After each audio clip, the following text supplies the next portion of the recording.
And now Chapter 9, Answers by Citing the Lord's Version.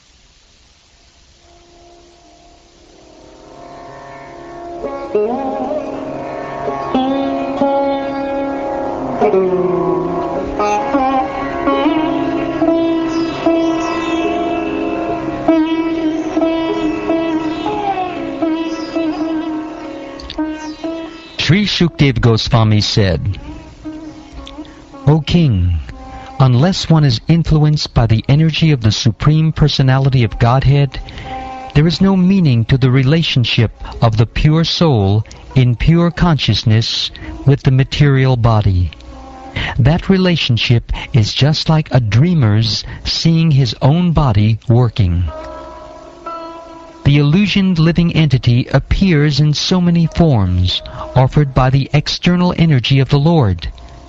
While enjoying in the modes of material nature, the encaged living entity misconceives, thinking in terms of I and mine.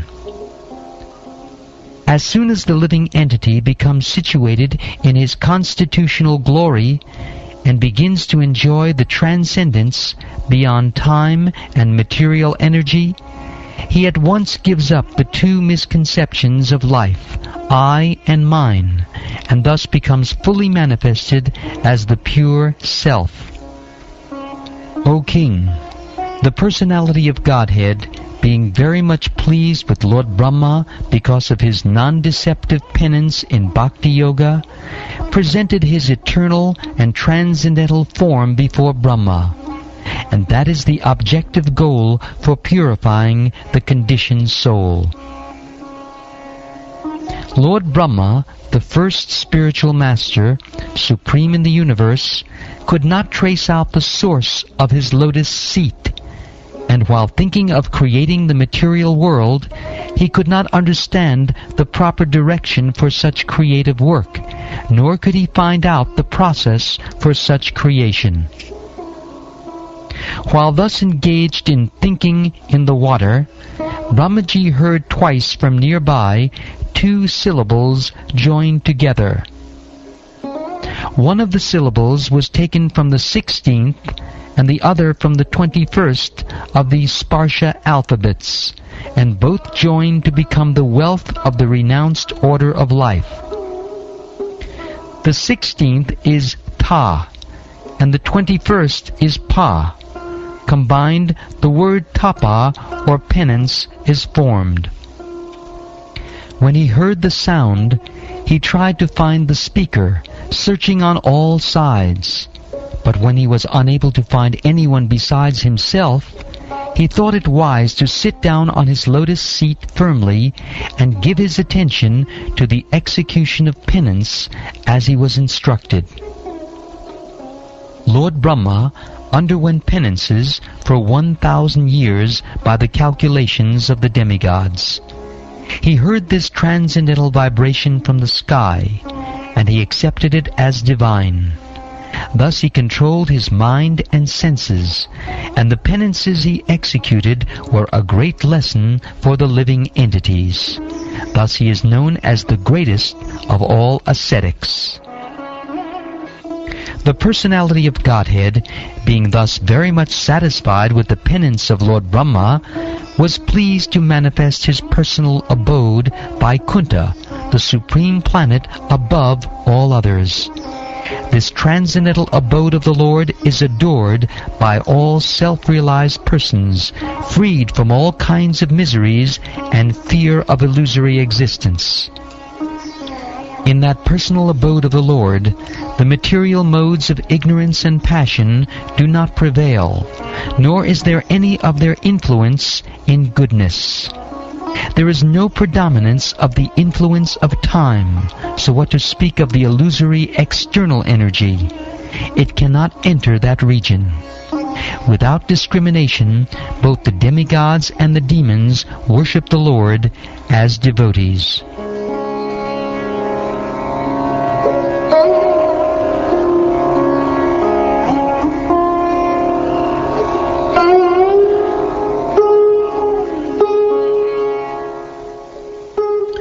The inhabitants of the Vaikuntha planets are described as having a glowing sky-bluish complexion. Their eyes resemble lotus flowers, their dress is of yellowish color, and their bodily features very attractive. They are just the age of growing youths. They all have 4 hands.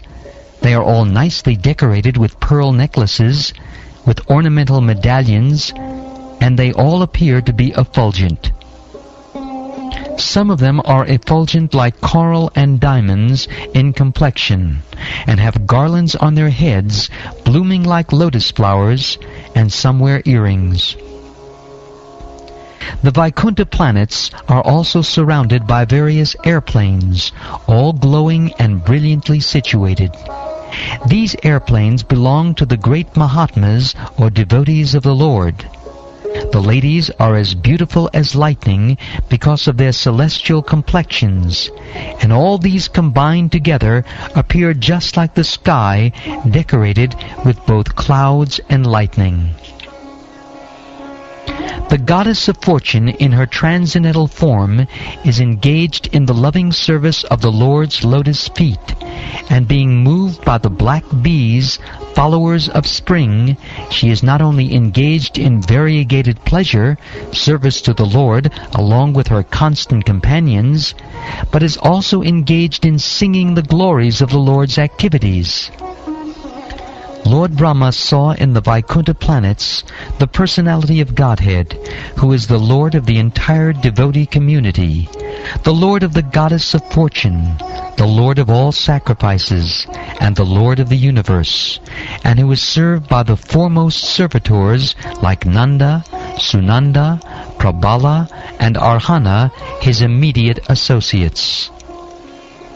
The personality of Godhead, seen leaning favorably towards his loving servitors, his very sight intoxicating and attractive, appeared to be very much satisfied. He had a smiling face decorated with an enchanting reddish hue. He was dressed in yellow robes and wore earrings and a helmet on his head. He had 4 hands, and his chest was marked with the lines of the goddess of fortune. The Lord was seated on his throne and was surrounded by different energies like the 4, the 16, the 5, and the 6 natural opulences, along with other insignificant energies of the temporary character. But he was the factual Supreme Lord, enjoying his own abode. Lord Brahma, thus seeing the personality of Godhead in his fullness, was overwhelmed with joy within his heart, and thus in full transcendental love and ecstasy, his eyes filled with tears of love. He thus bowed down before the Lord. That is the way of the highest perfection for the living being, or the Paramahansa. And seeing Brahma present before him, the Lord accepted him as worthy to create living beings, to be controlled as he desired. And thus being much satisfied with him, the Lord shook hands with Brahma, and, slightly smiling, addressed him thus. The beautiful personality of Godhead addressed Lord Brahma and said, "O Brahma, impregnated with the Vedas, I am very much pleased with your long-accumulated penance, with the desire for creation. Hardly am I pleased with the pseudo-mystics. I wish you good luck. O Brahma, you may ask from me, the giver of all benedictions, all that you may desire. you may know that the ultimate benediction, as the result of all penances, is to see me by realization. The highest perfectional ingenuity is the personal perception of my abodes, and this has been possible because of your submissive attitude in the performance of severe penance according to my order.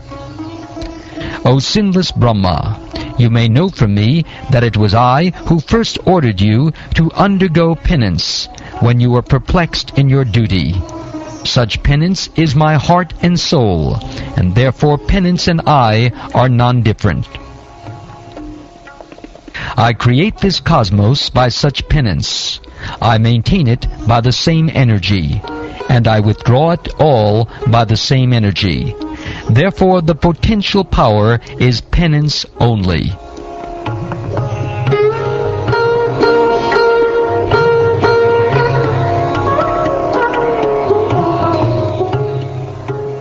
Lord Brahma said,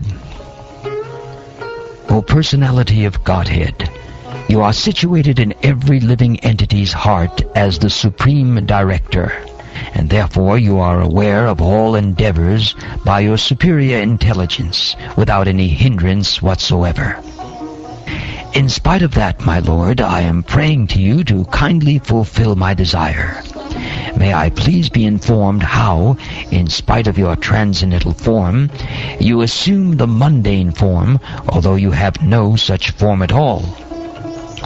And please inform me how you, by your own self, manifest different energies for annihilation, generation, acceptance, and maintenance by combination and permutation. O Master of all energies, please tell me philosophically all about them. You play like a spider that covers itself by its own energy, and your determination is infallible.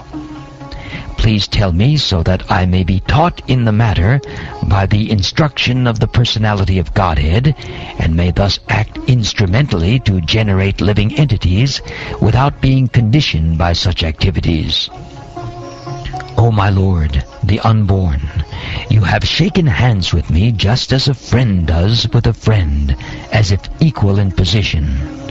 I shall be engaged in the creation of different types of living entities, and I shall be occupied in your service. I shall have no perturbation, but I pray that all this may not give rise to pride, as if I were the Supreme. The Personality of Godhead said, Knowledge about me, as described in the Scriptures, is very confidential, and it has to be realized in conjunction with devotional service.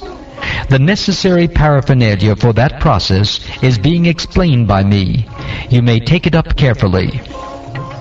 All of me, namely my actual eternal form and my transcendental existence, color, qualities, and activities, let all be awakened within you by factual realization out of my causeless mercy. Brahma, it is I, the Personality of Godhead, who was existing before the creation, when there was nothing but myself. Nor was there the material nature, the cause of this creation. That which you see now is also I, the Personality of Godhead. And after annihilation, what remains will also be I, the Personality of Godhead. O Brahma, whatever appears to be of any value, if it is without relation to me, has no reality. Know it as my illusory energy, that reflection which appears to be in darkness. O Brahma, please know that the universal elements enter into the cosmos, and at the same time do not enter into the cosmos. Similarly, I myself also exist within everything created, and at the same time I am outside of everything. A person who is searching after the Supreme Absolute Truth, the Personality of Godhead, must certainly search for it up to this, in all circumstances, in all space and time, and both directly and indirectly. O Brahma, Just follow this conclusion by fixed concentration of mind, and no pride will disturb you, neither in the partial nor in the final devastation.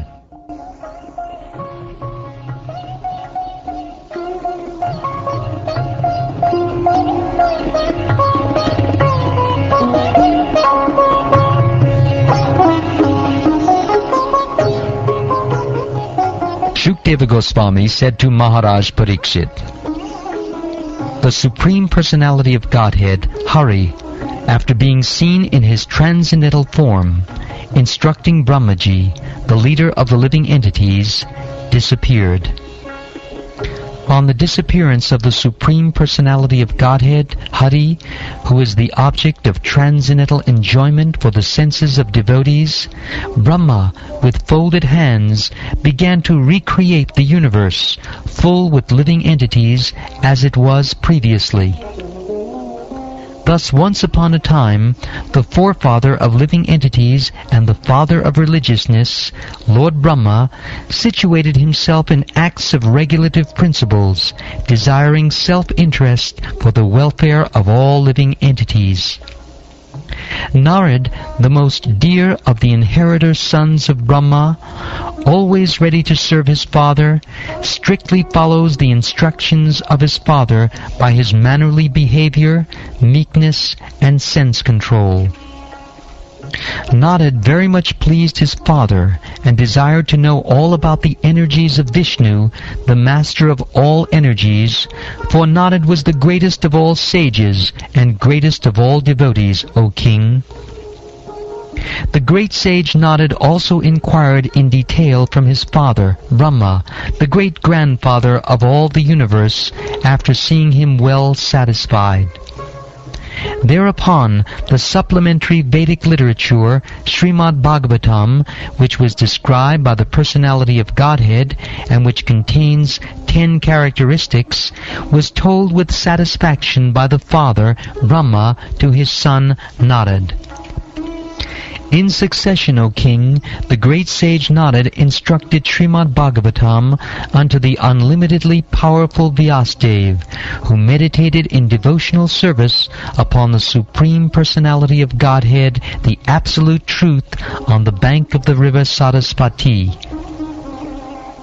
O king, your questions as to how the universe became manifested from the gigantic form of the personality of Godhead, as well as other questions, I shall answer in detail by explanation of the 4 verses already mentioned.